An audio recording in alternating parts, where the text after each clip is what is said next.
Sa isang TV show ay ibinahagi na ni Robin Padilla ang masakit at masalimuot na yugto ng kanyang buhay. Ang paghihiwalay nila ni Mariel Rodriguez.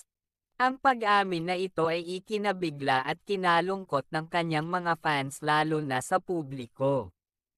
Dahil ang kanilang pagsasama ay isang inspirasyon dahil sa matatag nilang pamilya.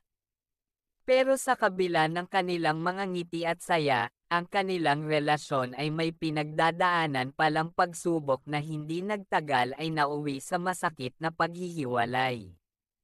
Sa pagbahagi ni Robin Padilla sa isang interview ay dinetalye niya ang kanilang paghihiwalay na parang bang gusto niyang matanggalan ng tinak sa puso kaya inilalabas niya ito lahat. Ayon din sa kanya ay isa ito sa pinakamahirap at pinakamabigat niyang ginawa sa buong buhay